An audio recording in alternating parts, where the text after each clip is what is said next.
Isang magandang umaga po sa inyong lahat. Handa na po ba tayo na makinig ng aral ng ating Diyos na mabuti? Amen? Parang tahimik. Mamaya baka tumahimik pa kayo uli, no? Okay, tayo po, na bilang pasimula, ayon sa aklat ng mga awit, Kapitulo 139 at talatang 1 hanggang 4 o hanggang 4. No?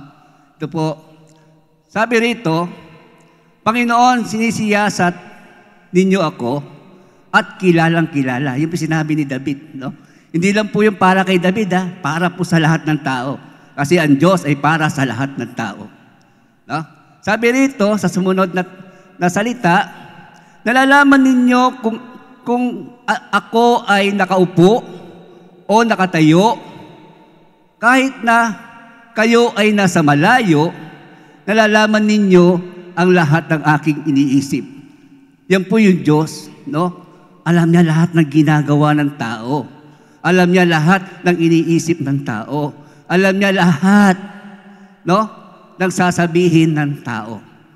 Sa ikatlo, nakikita ninyo ako habang ako'y nagpapahinga o nagtatrabaho, ang lahat ng ginagawa ko ay nalalaman ninyo.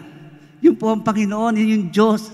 Tandaan niyo po, alam ng Diyos lahat ng bagay sa buhay natin. No? Alam niya yung lahat ng ginagawa mo, kahit ano ang ginagawa mo, laman ng puso mo, alam niya.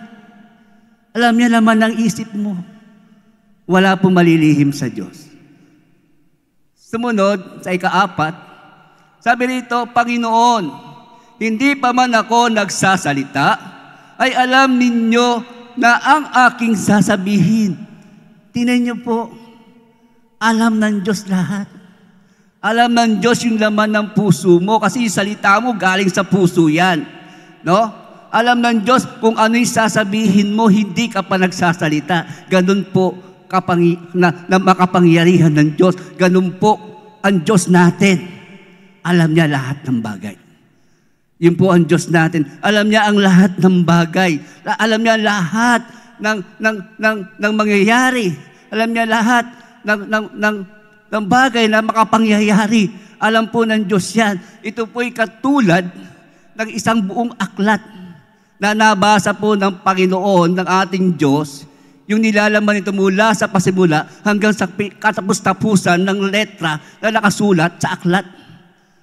Ito rin katulad ng isang pelikula na napanood na po ng Diyos, no? Yung pasimula ng pelikulang ito hanggang sa katapusan ng eksena ng pelikula.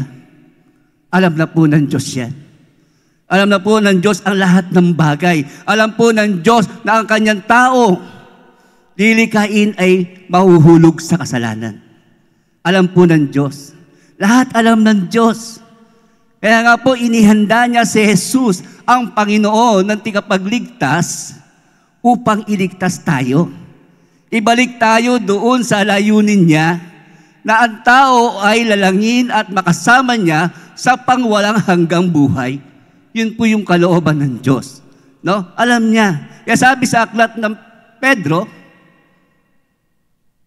o Herbio, no? Okay, no? Balikan ko po itong isang talata. Sabi sa aklat ng Herbio, wala makapagtatago sa Diyos, nakikita niya at lantad sa paningin niya ang lahat at sa kanya tayong mananagot. Yung po yung talatang ito na aklat ng Herbio.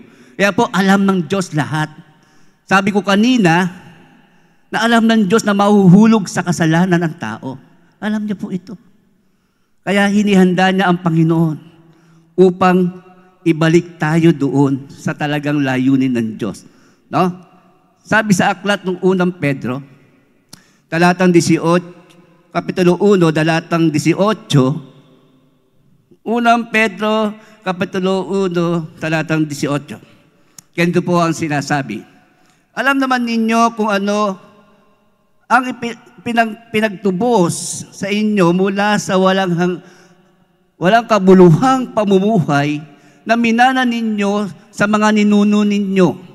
Ang pinagtubos sa inyo'y hindi mga bagay na nawawala katulad ng ginto o pilak. Alam po natin, wala pong kaugnayan ng tao sa pagtubos sa kasalanan ng tao, kundi ito'y sa Diyos. Sapagkat sa sumunod na salita, sabi sa talatang 19, kundi ang mahalagang dugo ni Kristo, katulad siya ng isang tupa na walang dungis, kapintasan, na hinandog sa Diyos. Sa Jesus po, ang pinagtubos sa atin yung kanyang dugo para sa ating makasalanan. Na ating namana, na ating nakuha, kay Adan at makasalanang nagawa natin, si Jesus po yung kanyang dugo ang pinagtubos dito.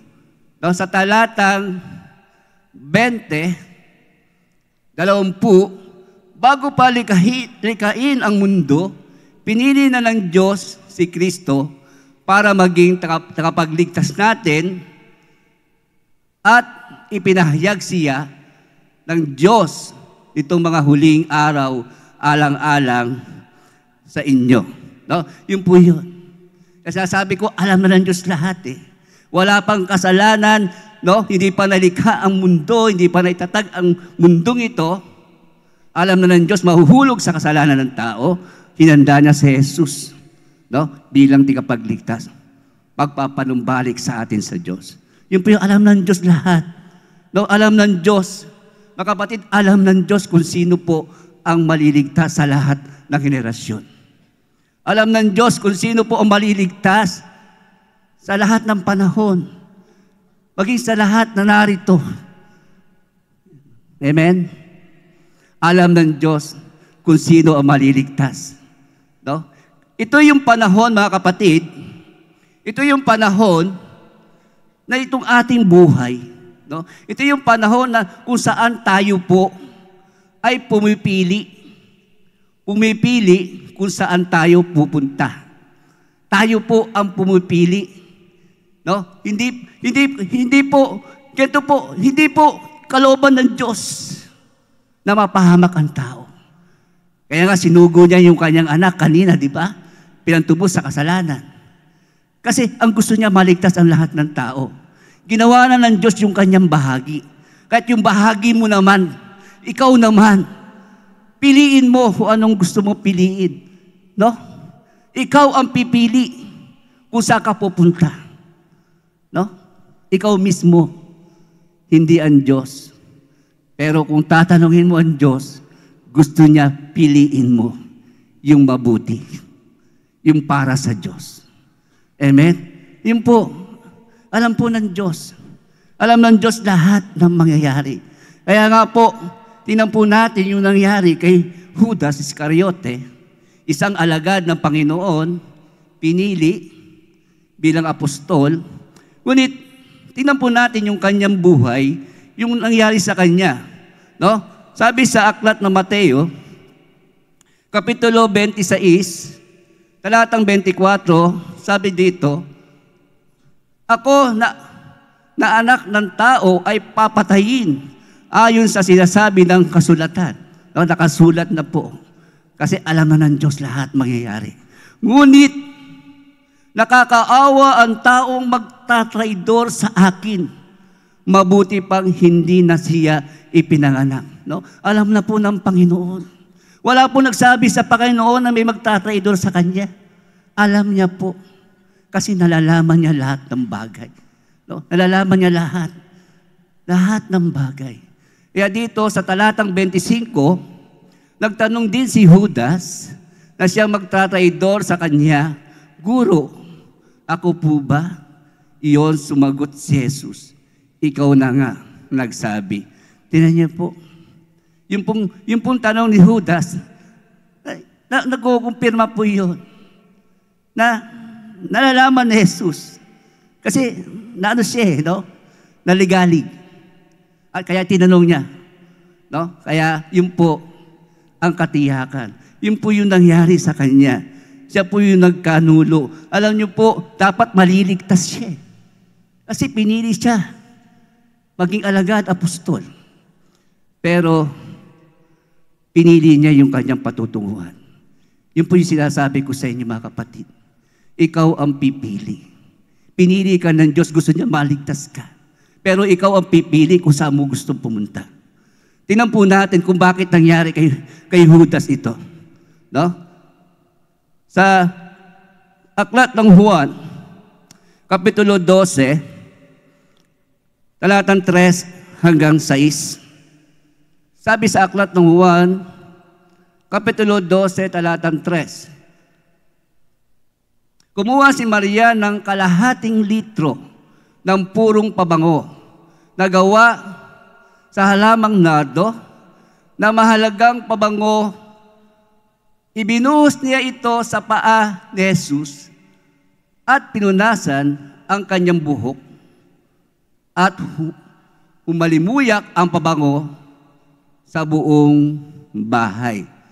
Sumunod, ang isa sa mga tagasunod ni Jesus na naroon ay si Judas Iscariote na nagtraidor sa kanya. Sinabi ni Judas, ang isang taon na sweldo ang halaga ng pabangong iyan.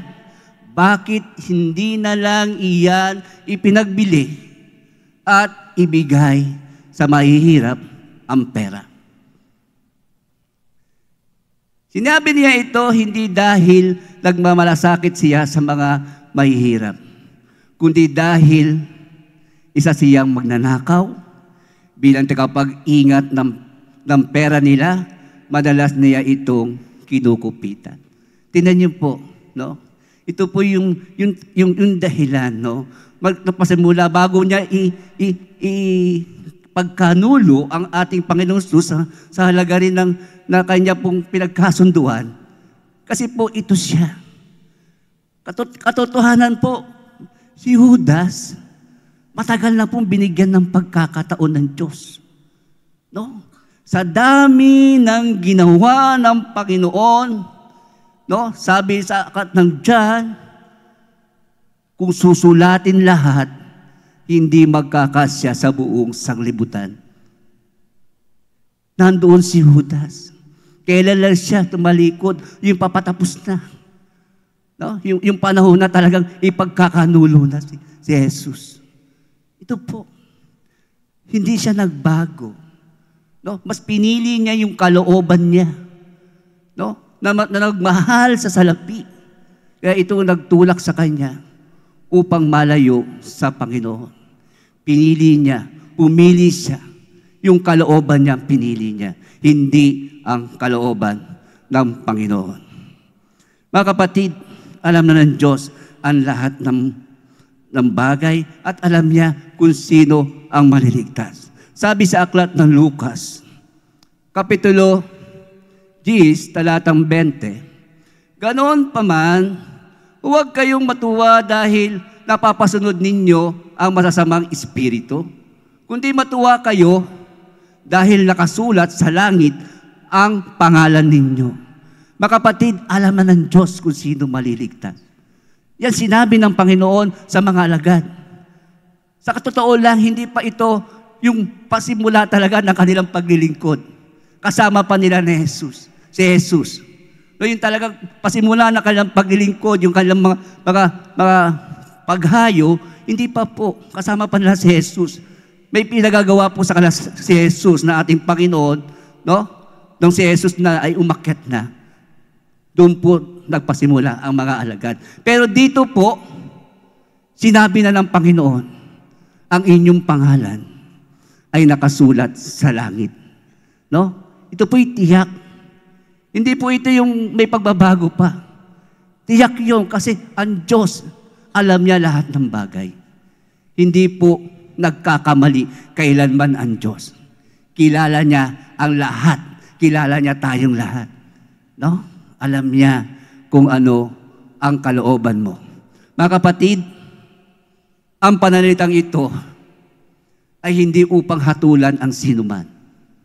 Ang pananalitang ito ay upang bigyan tayo ng dahilan upang piliin natin kung ano ang mabuti. Ang mabuti ay ang taong sumampalataya kay Jesus. At pagkatapos sumampalataya, ipamuhay mo sa iyong buhay o ipinamumuhay sa kanyang buhay, yung buhay ng Panginoong Hesus. Na makita sa kanya ang kalooban ng Diyos. Yun po ang mabuti. Yun yung katiyakan ng mabuting bagay. Na tayo ay maligtas. Yun ang kalooban ng Panginoon. Mga kapatid, yun yung nais ng Diyos. No? Na mamuhay tayo ayon sa kalooban ng kanyang anak na si Jesus. Kaya nga po sa umagang ito, ako po ay mangangaral sa paksang magkaroon kayo ng kaisipang katulad ni Kristo Jesus. Amen po ba? Magkaroon kayo ng kaisipang katulad ni Kristo Jesus. No?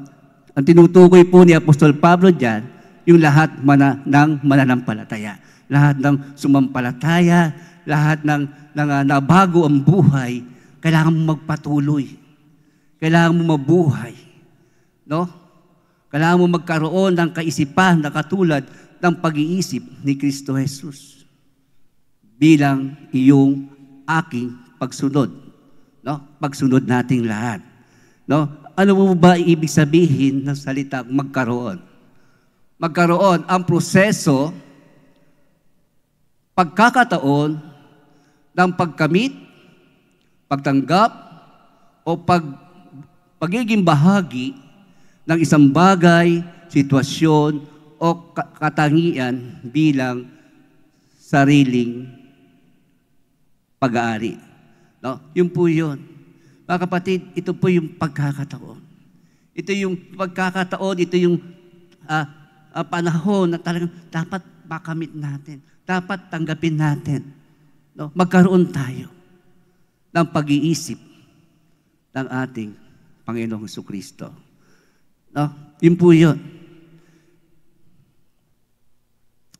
Ang ating pong teksto ay ating matutunghayan sa aklat po ng Pilipos, Kapitulo 2, talatang 5 hanggang 8. Sa talatang 5, ito po ang sinasabi. Dapat maging katulad ng kay Kristo Jesus ang pananaw ninyo. No? Ito yung ginamit pananaw. No? Ngunit, yun po yung kasing kahulugan din ng pag-iisip. Dapat parehas po tayo. Magkaroon tayo. No? Iulit ko, kailangan magkaroon tayo ng pananaw o pag-iisip ng katulad ng kay Kristo Jesus. Sapagkat siya'y ating Panginoon na dapat nating tularan, gayahin ang anumang nasa Kanya bilang Panginoon, bilang Diyos at tigapagligtas. No? Yun po yun. Ang tanong po natin sa umagang ito,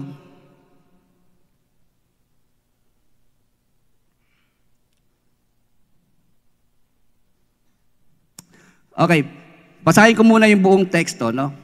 Sabi sa aklat ng Pilipos, Kapitulo 2, talatang 6, no? Sabi rito, kahit na nasa kanya ang katangian ng Diyos, hindi niya itinuring ang pagiging kapantay ng Diyos bilang isang bagay na dapat panghawakan. Talatang 7, sa halip, ibinaba niya ng lubusan ang kanyang sarili. Sarili niya sa pamamagitan ng pag-aanyong alipin, naging tao siyang tulad natin.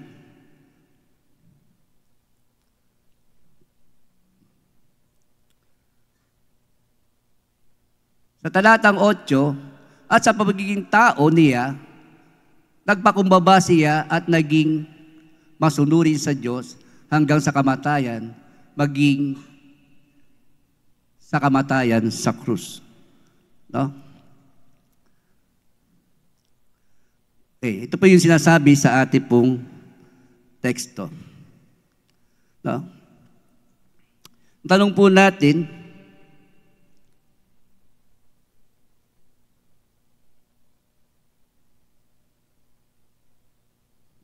ay ito. Ano ang pag-iisip na taglay ni Kristo Jesus? Ano pong pag-iisip at taglay ni Kristo Jesus? Una po, sakripisyo. Ang Panginoong Hesus ay may pag-iisip ng pagsasakripisyo.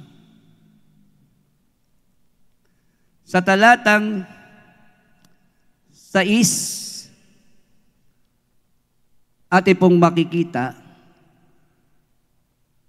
kahit nasa Kanya ang katangian ng Diyos, hindi niya itinuring ang pagiging kapantay ng Diyos bilang isang bagay na dapat pangawakan. No? Doon po muna sa 6. No? Dito po, ang Panginoong Hesus ay tinutukoy na Diyos. No?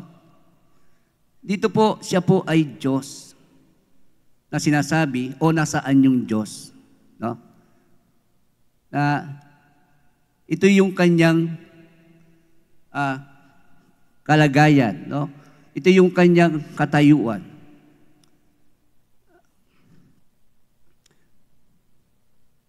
Tingnan po natin kung ano ang ibig sabihin ng Diyos. No? Kung ano yung pinapaunawa patungkol sa Diyos. Ako po ay kumuha ng ilang mga katangian o katayuan o kaluwalhatian ng Diyos. Ito po hindi lahat. Hindi po ito lahat. Ito po'y ilan lang upang makita natin yung salitang Diyos, kung ano ang ibig ipinapaunawa sa atin. Ang Diyos, ito po ay ang kataas-taasang persona, ang malilikha, at tagapamahala ng lahat ng bagay. Ang likas na umiiral sa kanyang sarili na may ganap na kapangyarihan, kabutihan, at katarungan. No? Yun po yung Diyos. No?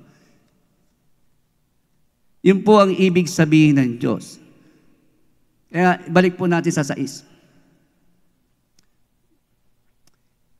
Sinabi rito sa pangalawang sinabi ng talatang ito, hindi niya itinuring ang pagiging kapantay ng Diyos bilang isang bagay na dapat panghawakan. No? Yun po yung sinasabi dito sa salitang Diyos, no? Sa salitang binabanggit ko, no?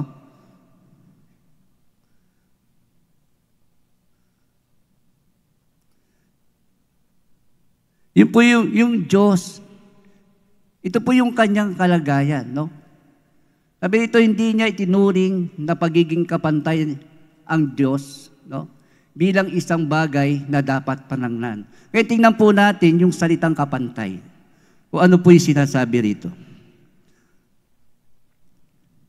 Pagkakapantay, kalagayan o estado kung saan walang nakahigit at nakakalamang at lahat ay may parehong halaga, karapatan, sukat, antas o dami. Yan po yung pagkakapantay-pantay. No? Balik po natin. Yun po yung sinasabi dito. Sa makatuwid si Jesus po, no? Ang Diyos, yung kanya pong kaluwalhatian, no?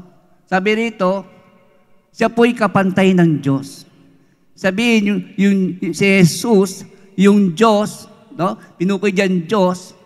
Ito'y kumakatawan sa 3 persona, no? Ang Diyos ay 3 persona, no? Diyos Ama, Diyos Anak, Diyos Espiritu Santo. At dito, ipinapakita ni Apostol Pablo, ito si Jesus bilang isang persona, no? Na kapantay ng Diyos. No? Siya ay nasaan yung Diyos. Yun po yun no, pinapakita. Ibig ipakita sa atin na na ito po. Ngayon, sa talatang 7, tingnan po natin. Unang panalita. Sa halip, ibinaba niya ng lubusan ang sarili niya. Okay, no? Sige, balik muna natin uli sa 6. May babalikan po tayo dito. Sabi rito, no?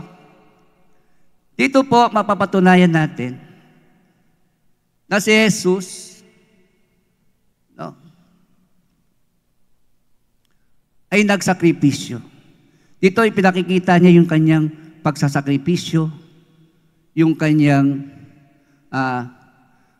ginawa, no, sa pagsasakripisyo, na ipinakita rito yung salitang sakripisyo, bagamat hindi natin makikita dito. Ipinapaunawa lang po sa atin. Sabi diyan, no, hindi niya itinuring ang pagiging kapantay ng Diyos. Dito po makikita po natin na tanggap niya. Tanggap niya yon. Tanggap niya yung ganong kalagayan, no? Bilang nagsasakripisyo. Yun po yung kailangan tanggap mo. Kung ano bang kalagayan mo, no? Yung kalagayan mo, kung anong kapalit nito, tanggap mo, no? At dito po, sabi rito, pagiging kapantay ng Diyos bilang isang bagay na karapat-dapat panghawakan. Sumunod, balik po sa 7. Sinabi dito, sa halip ibinaba niya ng lubusan ang kanyang sarili. No? Dito po ipinapakita yung kanyang pagsasakripisyo. Pinapakita yung kanyang pagsasakripisyo sa pamamagitan ng isa pang talatang ito na lubusan niyang ibinaba ang kanyang sarili. Sa halip, ibinaba niya ng lubusan ang kanyang sarili. Ito po yun, ipinapakita. Ibig sabihin, yung kanyang kaluwalhatian. No? Yung kanyang kaluwalhatian bilang Diyos, ibinaba niya o hinubad niya. Hinubad niya po yung kanyang kaluwalhatian. Yun po yun, hinubad niya. O ibinaba niya. Ito po ay isang tanda o pagkikilala ng isang sakripisyo. Na yung bagay na mahalaga sa kanya, yung kanyang kaluwalhatian, no, hindi niya po ito pinanghawakan. No? Ibinaba niya yung kanyang sarili. No? Ito po yung sakripisyo. Yung isang mahalagang bagay na mahalaga sa iyo, isinasakripisyo mo. Isinasakripisyo niya. Yun po yung nagpapakita na ang Panginoong Jesus ay may pag-iisip ng pagsasakripisyo. No? Hindi niya pinanghawakan yung kanyang pagkakapantay sa Diyos. No? Hindi ito naging pinakamahalaga sa kanya. At yung kanyang kaluwalhatian, no, mismo ay kanya pong hinubad. Hinubad niya ito. Kaya nga po, ito'y isang anyo o uri ng sakripisyo. Ang Panginoong Hesus ay mayroon pong pag-iisip ng pagsasakripisyo. Mga kapatid, ito ang kalooban ng Diyos. Na magkaroon tayo sa bawat isa sa atin pag-iisip ng katulad ni Jesucristo na ating Panginoon, ng pag-iisip ng pagsasakripisyo. Yun po yung gusto ng Diyos. Gusto ng Panginoon. May sakripisyo ka. Magsakripisyo ka, isakripisyo mo. No, yung mga bagay na ahadlang sa iyo para maganap ang kalooban ng Diyos sa iyo. Isakripisyo mo, ano ba yun? Ito ba'y oras? Ito'y trabaho? No? O anumang bagay na pumipigil sa iyo para maganap ang kalooban ng Diyos, isakripisyo mo po. Kasi pag hindi mo isasakripisyo, hindi mangyayari sa iyo ang kalooban ng Diyos. Ang Panginoong Hesus, isinakripisyo niya po yung kanyang kaluwalhatian. No? Hinubad niya. Hinubad niya yung kaluwalhatian ng Diyos, yung pagiging walang hanggan, yung manlilikha, makapangyarihan, lahat. No, lahat-lahat. Ilan lang sinabi ko, pero lahat ng kaluwalhati ang meron siya. No? Doon sa kanyang sarili. No? Pero lang po yung kabanalan, pero lang po yung magandang asal, yung mga bagay, katulad ng walang hanggan. No? Manlilikha. Wala po sa kanya yun. Hinubad niya. Hinubad niya po ito. Mga kapatid, kasi bakit? Kailangan maganap yung kalooban ng Diyos sa kanya. Kasi ang kalooban ng Diyos, siya po ay magligtas, siya ay tigapagligtas. Kailangan hubarin niya yung kanyang kaluwalhatian. Hindi siya mamamatay, hindi siya magiging tao, o hindi siya mamamatay. Dahil kung meron siyang kaluwalhatian ng Diyos. Hinubad.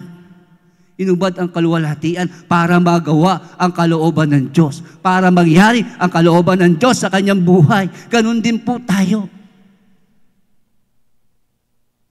Isakripisyo mo.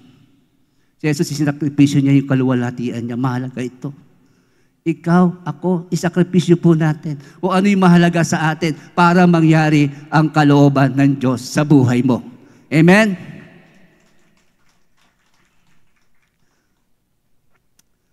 Mga kapatid, yun po yung sinasabi sa atin na magkaroon tayo ng pag-iisip ng katulad ng kay Kristo Jesus. Ang sumunod po, ikalawang pag-iisip na meron si Kristo Jesus. Pag-iisip ng pagiging alipin. Meron po si Jesus. Dapat meron din tayo. Ang salitang alipin, ito po ay tumutukoy, no? Tao na nasa ilalim ng kapangyarihan o kontrol ng iba. Yan po yung alipin. No? Wala siyang kakayanan. Wala siyang kakayanan o wala siyang karapatan na gumawa sa sarili niyang kalooban. Siya po ay kontrol, siya nasa kapangyarihan o kontrol ng umaalipin sa kanya. No? Ganun po, ang Panginoong Hesus po ay nagkaroon ng kaisipang pagkaalipin. Ito po, ang pagkaalipin ito ay nagmanifesto, hindi po agad sa lupa. Ito po ay nagmanifesto muna doon sa kataas-taasan, sa kaharian ng Diyos. Hindi po muna sa lupa, bagamat magmamanifesto po yun dito. No? Doon muna. Kasi nang hinubad, balik po natin. Sa talatang 7. Yun, nang hinubad ng Panginoon yung kanyang kaluwalhatian, ito po yung nagpasimula, no? Na ang Panginoong Hesus ay mababa na sa Diyos. Kasi yung kaluwalhatian, hindi na sila pantay. Ito po yung panahon na sinasabi na siya po ay nasa pamamahala na, nasa kapangyarihan na, nasa kontrol na ng Diyos. No, yun yung tinatawag na alipin. No? Ito po yung panahon kung saan yung kalooban ng Diyos, yun na po yung mangunguna sa Kanya. Yun po yung alipin. Yun yung tinatawag dito. Doon po muna masimula yun. No? Doon po muna sa taas, sa kalangitan, sa kaharian ng Diyos, hindi po agad sa lupa. Bagamat sa lupa, may manifestasyon po yun. No? May manifestasyon po yung pangyayari na yon. Mga kapatid, katunayan na doon po muna nagpasimula ito. So, tingnan po natin yung senaryo. Kasi po dito una, sinabi ni Paul, nag-anyong alipin. No? Nag-anyong alipin ng Panginoon bago nagkatawang tao. Kasi kung dito po nagpasimula na naging alipin ng Panginoon, mali po. Hindi po tama yung pagkakasunod-sunod. Kasi hindi ka pwedeng maging alipin o maunang alipin ka, hindi ka naging tao. No? Kasi dito nga siya dito ka nagpasimula Kung dito nagpasimula, dapat naging tao muna bago naging alipin. No? Yun po yung katunayan, at yung katunayan nito ng ang Panginoong Hesus ay magkatawang tao na. No?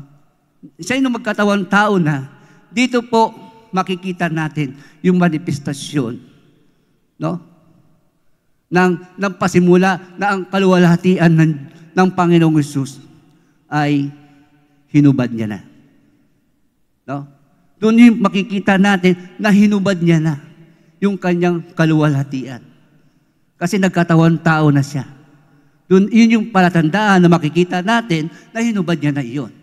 At doon din, sa paghubad niya, doon din naganap, no, yung pagiging alipin niya, yung pagiging pagpapasakop niya sa Diyos, nasa kontrol siya ng Diyos. No? Doon po naganap. Kasi yun yung pagkakasunod-sunod na sinasabi ni Paul. No?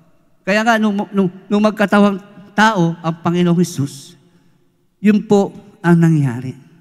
No? Nakita natin na doon po nagpasimula yung pagkasunod-sunod ng sinabi ni Paul. No? Hindi po sa simula ng dito sa lupa. Doon po sa kaharian ng Diyos, doon nagpasimula, nagsunod-sunod, hinubad yung kaluwalhatian at nag-anyong alipin siya doon, no? Yun yung naging kalagayan niya kasi nasa ilalim na siya ng Panginoon, ng Diyos, nasa kontrol siya. At nung ito'y magkatawan tao, no? Dito po nagpatunay na ang katotohanan na sinulat ni Paul, yung kanyang pagkasunod-sunod, no? Nahayag, sunod-sunod lahat. Kaya ibig sabihin po mga kapatid, yun po yung pagiging alipin ng Panginoon. Nagpasimula po muna doon. Kasi nandoon. Doon nangyari. Doon nagkaroon ng pagbaba ng kaluwalhatian. Paghubad ng kaluwalhatian. No? Kaya nga mga kapatid, yun po yung nangyari. No? Yun yung kaluwalhatian ng Panginoon na hinubad niya at sumunod yung pagkaalipin na po. Yun na po, nag-anyo na siyang alipin. Mga kapatid, gayunpaman, sa kanyang pagiging tao, nagmanifesto rin po yung kanyang pagiging alipin. No? Sabi sa aklat,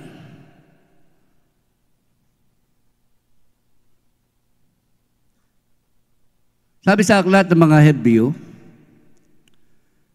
Kapitulo 7, talatang 26 hanggang 27. Ganito po ang sinasabi. Kaya si Jesus, ang punong pari, na kailangan natin, banal siya, walang kapintasan, walang kasalanan, iwalay sa mga makasalanan, at itinaas ng higit sa kalangitan. Sa talatang 27, hindi siya katulad ng ibang punong pari na kailangang maghandog araw-araw para sa kasalanan at pagkatapos para naman sa mga kasalanan ng mga tao. Si Jesus minsan lang naghandog para sa lahat. Nang ialay niya ang kanyang sarili. No? Nang ialay niya yung kanyang sarili. Mga kapatid, ito po, si Jesus, hindi na po natin aalamin kung anong paglilingkod. Meron, napakarami po. Pero kinuha po natin yung pinakasentro ng kanyang paglilingkod bilang nasa ilalim ng pamamahala, nasa kontrol ng kanyang Ama. No? Kinuha lang po natin. At yung sentrong ito ng kanyang paglilingkod, ito po yung kaganapan. No? Ito yung kaganapan ng kanyang paglilingkod. Ito po yung pag-aalay niya ng kanyang sarili para sa kasalanan ng lahat ng tao.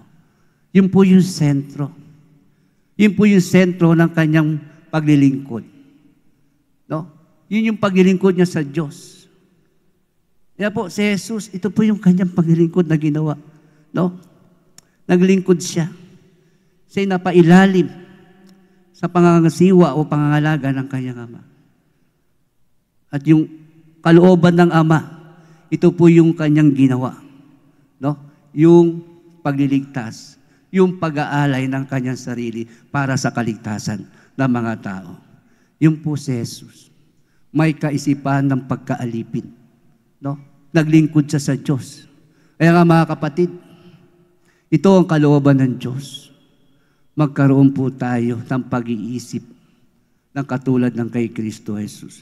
Pag-iisip na may pagkaalipin. Mga kapatid, ang ibig ng Diyos, no? Maglingkod po tayo sa Kanya.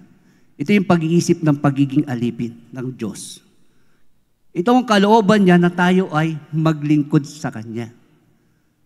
Kung ano ang pinagagawa sa iyo ng Diyos, kung ano ang inuutos ng Diyos, kung ano yung kalooban ng Diyos sa iyo, gawin mo po. Mag-anyong alipin ka rin. Katulad ng Panginoong Hesus, pagkaroon ka ng pag-iisip ng pagiging alipin. Maglingkod ka. Yung po yung alipin. Yung alipin hindi tumututol sa kanyang Panginoon. Kung ano sinasabi ng kanyang Panginoon, gawin mo ito, dito ka, doon ka. Ang Panginoon, ang isang alipin, hindi tumututol. Kaya nga gusto ng Panginoon, magkaroon ka ng pag-iisip ng katulad niya. No? Na isang pag-iisip ng pagiging alipin upang ikaw mismo sa paglilingkod mo sa Panginoon, hindi ka tututol. Gagawin mo kung ano lang sinasabi ng Panginoon sa iyo. Katulad ng Panginoong Hesus. No? Ginawa niya kung ano ang ipinagagawa sa Kanya ng Kanyang Ama. No? Siya po ay naglingkod doon, no, sa Kanyang Ama bilang nasa ilalim ng kapangyarihan o pamamahala o kontrol ng Diyos na Kanyang Ama. Yun po yun, no? Yun po yung kalooban ng Diyos para sa atin. Ang ikatlo po, na pagkakaroon, no, ng katangian ni Jesus na pagkakaroon ng kaisipan. Siya po ay may kaisipan ng makitulad sa tao o pagiging tao. Siya po ay naging tao. Yun po yung kanyang kaisipan. No? Ito yung naging kaisipan ng Panginoong Hesus. Bakit po? Ano po yung layunin nito? No? Ito na po yung kaganapan. Nagkatawang tao siya. Nag-anyong alipin. Ngayon po, nagkatawang tao na. Upang dalhin na po sa tao yung kalooban ng Diyos, yung pagliligtas. No, dahil siya ay handa na. Nandoon na siya sa paglilingkod. May nasaan yung pagkaalipin.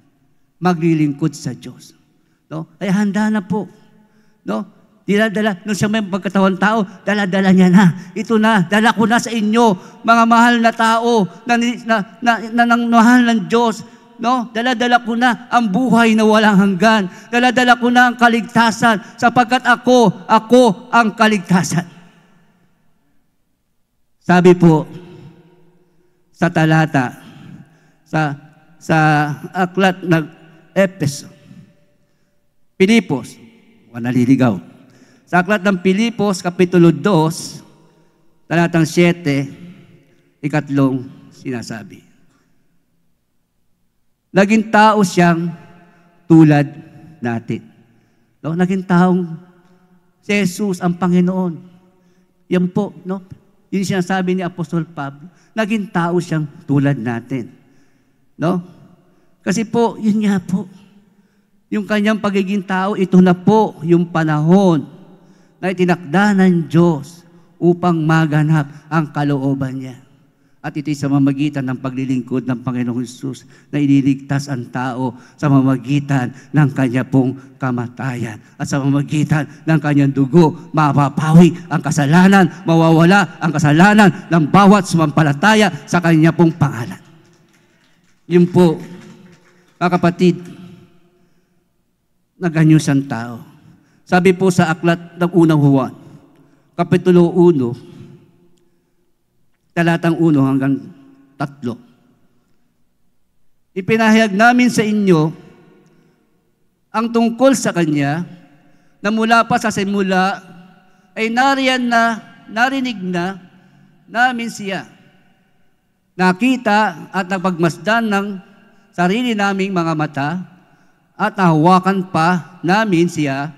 Siya ang salita ng Diyos na nagbibigay ng buhay na walang hanggan. Tingnan po, nung nagkatawan tao siya, no, nagpahayag siya sa mga taong pinili niya. Nagpakilala siya. Kaya nga kilala siya ni John. No? Nahawakan, nakita. No? Ipinapahayag namin na siya, no? Na siya ang salita ng Diyos na nagbibigay ng buhay na walang hanggan. Yun po yung dahilan. Ito po yung nagkatawan tao na siya upang ganapin na yung kalooban ito. Na makilala ng tao, maunawaan ng tao, no?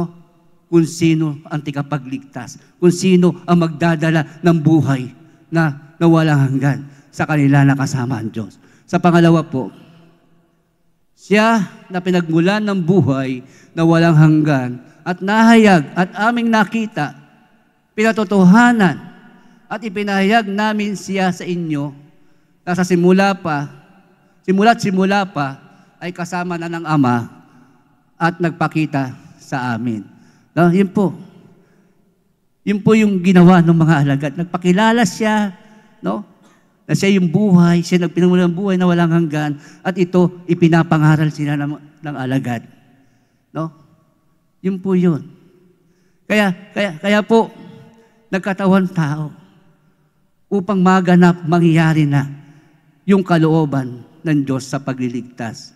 No? Sa talatang 3, ipinahayag namin sa inyo ang nakita namin at narinig namin upang maging kaisa namin kayo sa Ama, sa Kanyang anak na si Jesucristo. Yun po yun. No? Yun po yung magandang balita.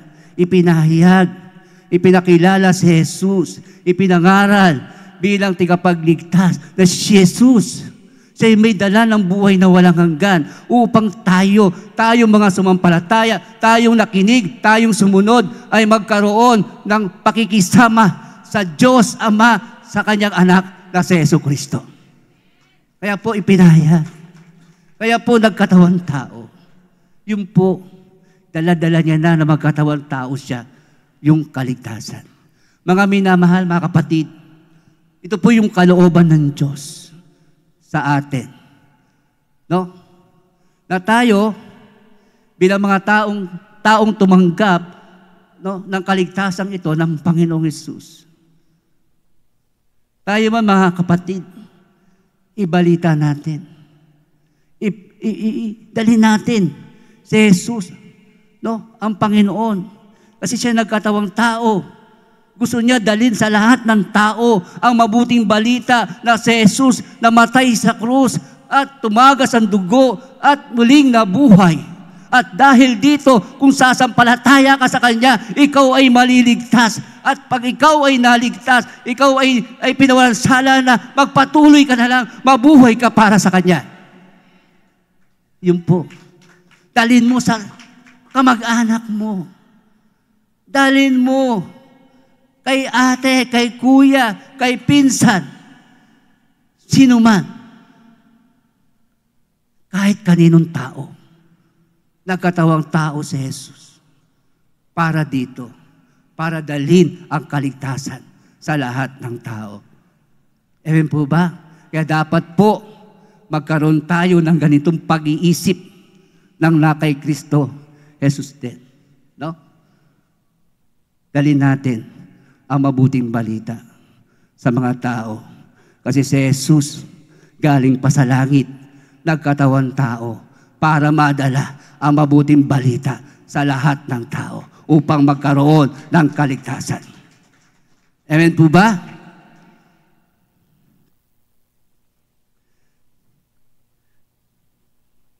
Yung pang-apat po, si Jesus ay may kaisipan, no? May pag-iisip, may taglay na pag-iisip ng pagpapakababa. Ano po ba ang ibig sabihin ng pagpapakababa? Ito po ang ugali o paraan na pagiging magpakumbaba at hindi magmamataas. Yun po yun. Si Jesus ganun po. May ugali po siyang o may kaisipan siya na pagpapakababa. No? Yun po si Jesus. Sabi sa aklat ng Pilipos, Kapitulo 2, talatang 8, unang pananalita. Sabi rito, at sa pagiging tao niya, nagpakumbaba siya. Nagpakababa siya.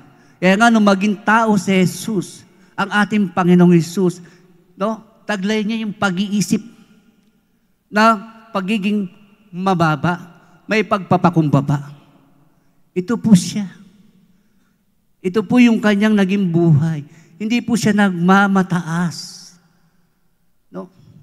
Hindi niya gusto, hindi niya gawain ito. Siya yung nagpakababa. Tanda na kanyang pagpakababa, isa na nga po dito, Diyos siya. Nagkatawang tao pa. Para lang abutin tayo. Nagpakababa siya. Sabi dito sa aklat ng Lucas, Kapitulo 22, talatang 42. Sabi rito, Ama ko, kung maaari ay ilayo ninyo sana sa akin ang mga paghihirap na darating, ngunit hindi ang kalooban ko ang masunod, kundi ang kalooban mo. Tingnan niyo po, no? Si Jesus ay nagpakababa. No? Mingi sa Ama na ilayo siya doon sa kanya pong patutunguhan, sa kanya pong pupuntahang kahirapan, kamatayan. No? Pero hindi niya po ipinilit yung kanyang sarili. No? Siya po ay nagsabi, anong sinabi niya rito? Ngunit hindi ang kalooban ko ang masunod, kundi ang kalooban mo. Yun po yung pagpapakababa. Pagpapakababa ng Panginoon bilang isang nasa ilalim ng pamamahala, ng kontrol ng kanyang Ama. Hindi siya lumalampas, hindi niya kinokontra, no? Yung kalooban ng kanyang Ama. Kung ano yung kalooban ng Ama, nagpasakop siya, nagpakababa siya. Ang kalooban mo, Ama, hindi ang kalooban ko ang mangyari. Yung po mga kapatid, ang gusto po ng ating pong Panginoon. Ito po yung sinasabi ni Apostol Pablo, magkaroon tayo ng pag-iisip na katulad ni Kristo Jesus. Kasi si Kristo Jesus ay may pag-iisip, may taglay na pag-iisip na pagpapakababa. At gusto ng Panginoon, ikaw man bilang tigasunod ng Panginoon, bilang sumampalataya, taglayin mo yung pag-iisip ng pagpapakababa na katulad ng kay Kristo Jesus. Huwag kang magmataas. Huwag kang magmalaki. Ano man yung kalagayan mo. No? Kasi kung ang mga tao na kay Kristo, yung po may pagpapakababa, kaya itong gusto niya. Kaya kung ikaw ay na kay Kristo Jesus, magpapakababa ka rin. Aalisin mo yung pagmamataas. Aalisin mo, no, yung mga bagay na nasa puso mo, nasa isip mo. Hindi ako lalapit kaninong mga taong ito na nagkasala sa akin. Hindi ko siya patatawarin. Hindi ko gagawin ito. Hindi po kalooban ng Diyos. Pagmamataas po iyon. Si Jesus nagpakababa para patawarin tayong lahat na nagkasala sa Diyos, nagkasala sa Kanya. Magpakababa po tayo. Yun yung kalooban ng Diyos. Kasi pag hindi po natin gagawin ito, mga kapatid, hindi ko alam kung anong buhay ang pinili mo. Kasi kung pipiliin mo ang buhay na kay Kristo Jesus, na isang Diyos na nagpakababa, Ito po ang kalooban ng Diyos. Titiyakin ko, mabubuhay ka sa piling ng Diyos. Amen po ba? Handa na po ba tayong magpakababa? Amen. Yung panglima, yung kahuluhulihan po, masunurin. Ang Panginoong Hesus ay may taglay na pag-iisip ng pagiging masunurin. Sabi rito, sa aklat ng Pilipos, Kapitulo 2, talata 8, pangalawang pananalita, at naging masunurin sa Diyos hanggang sa kamatayan, maging sa kamatayan sa krus. Tingnan niyo po ang Panginoon. Naging masunurin siya. Ibig sabihin po, hindi siya tumitigil. Tuloy-tuloy lang sa pagsunod sa Diyos, sa pagsasagawa ng kalooban ng Diyos, kahit pa nakikita niya na nandito na, malapit na ako sa kahirapan. Pero hindi, tutuloy-tuloy ako, susundin ko, tuloy-tuloy ako susunod sa aking Diyos, sa aking Ama. Sa kanyang pagpapakababa, naging mababa po siya sa Ama. Yung kaluwalhatian niya, ito po'y hinubad niya. Kaya nga po, mga kapatid, dapat po, katulad tayo ng Panginoon Hesus, may pag-iisip na pagiging masunurin. Kahit na mahirap na sitwasyon, mahirap na kalagayan, hindi ako titigil, hindi siya titigil, hindi tumitigil ang Panginoon. Tuloy-tuloy siya sa kanyang pagsasagawa ng kalooban ng Diyos. No? Tuloy-tuloy siya. Tuloy-tuloy siya hanggang magawa niya nga. No? Yung kanyang destinasyon, yung kamatayan sa krus. Hindi ito siya napigilan sa pagsunod sa Diyos. Tuloy-tuloy. Lahat ng pinagagawa ng Diyos para sa Kanya ay Kanya pong ginawa. No? Ginawa niya. Diretso. Kaya ito po ang gusto ng Panginoon sa atin. Mga kapatid, maging masunurin po tayo. Magkaroon tayo ng pag-iisip na katulad na kay Kristo Jesus, nataglay ang pagiging masunurin sa Diyos. Dapat maging masunurin tayo sa Diyos. Ito po yung buhay na gusto ng Diyos para sa atin, na itinuturo sa atin ni Apostol Pablo, sapagkat si Apostol Pablo ay pinagpahayagan ng Diyos upang ipangaral kung ano ang kalooban niya sa pamamagitan po ng Panginoong Jesucristo. Siya po ay naging apostol, alagad ng Panginoon. Kaya po, mga kapatid, magkaroon po tayo ng pag-iisip ng katulad ng kay Kristo Jesus. Amen po ba?